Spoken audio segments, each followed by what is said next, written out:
Was Oprah dumb when she was hanging out with that racist? Was Whoopi Goldberg dumb when she was hanging out with that racist? So when did he become a racist? When they told you he was. Was he a racist? And was he a problem for Hillary Clinton when he stood up at Chelsea Clinton's wedding? When he was golfing with Bill Clinton for years?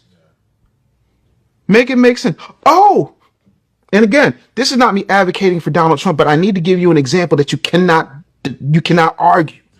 People are upset because Donald Trump's a racist because he took out an $85,000 ad in the newspapers against the Exonerated Five, formerly known as the Central Park Five. Right? That's a problem. That's problematic because he said they needed to get the death penalty. You know what everybody leaves out of that conversation? Two things. The first is all we had was the information that was being presented to us on the news at the time. And at the time, all that information said that we got them.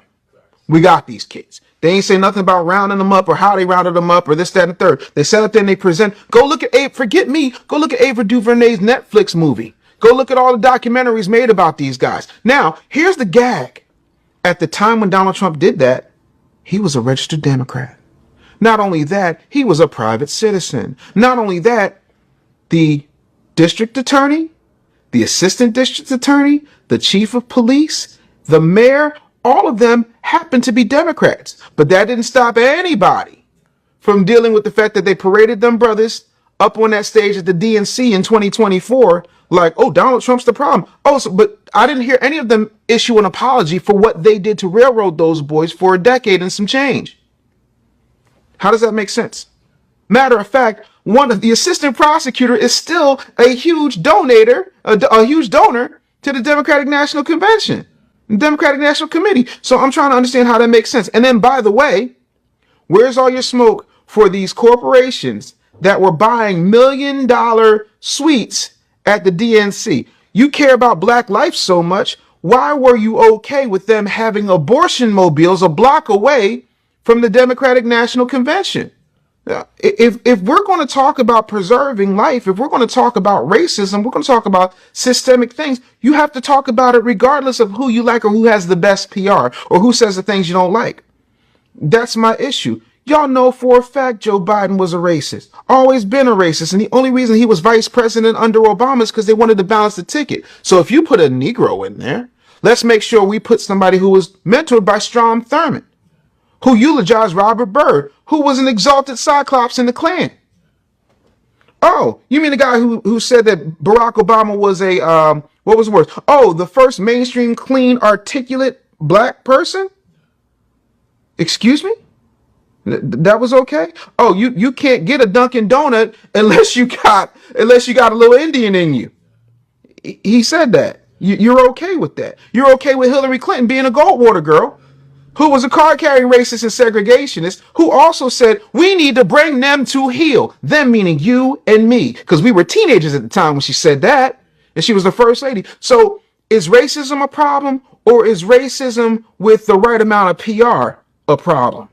When is it just, hey, this is wrong and it needs to be wrong? Oh, but he apologized for it. Yeah, but his apology don't do nothing for the 30 plus years of racist policies that have affected us. But then again, when you got somebody creating a First Step Act, getting these people out for nonviolent drug offenses, you got Kim Kardashian. And I can't stand Kim Kardashian neither. You got her advocating for more black people than I see black people are advocating for black people. Not making a bunch of noise on the Senate floor. Not pontificating on somebody's podcast. Literally taking their time, money, energy, and efforts and putting it out there. So I'm trying to understand, when is it enough that we hold everybody accountable, not the people they just tell you to like? Different shows. Everybody, they like Donald Trump. As soon as he ran for president, because people don't like the truth. I think personally, Donald's a friend of mine. I just think he says it wrong. I think if he could reword some of the things he says and put it in business form, it'll really make sense. But Donald's like a straight up guy. Like if he sees your shirt tucked out, he won't put you aside. He'll be like, tuck your fucking shirt in.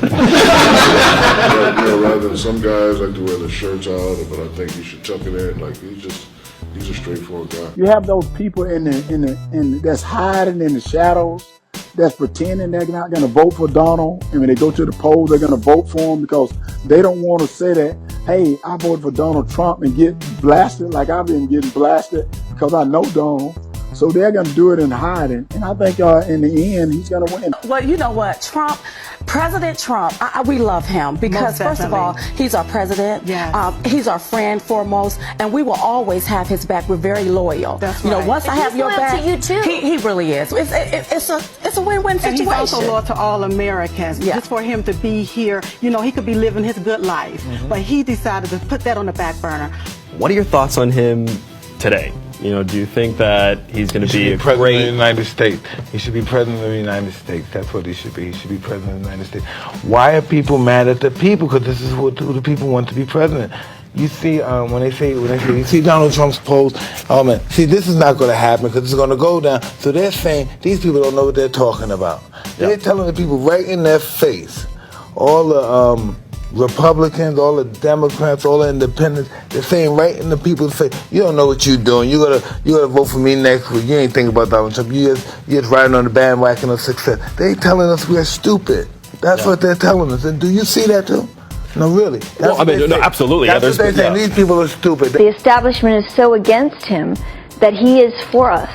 That's all the more reason to vote for him, Right. I believe. See, the people that support Trump are not going to be bullied. Yeah. We're tired of being bullied. We aren't a side. We are one unit. We are one country. We are one moment in history and time. We might have been here before, but right now, we're here together, and the greatest value that people have are other people. And we need to stop working on red and blue. It's like a gang again. Let me ask you this question. You're in the Oval Office. Okay. How does it feel to be in the Oval Office? Oh, it is good energy in this. Isn't it good energy? No, I'm standing in that spot. I love this guy right here. Let me give this guy a hug right here. I love this guy.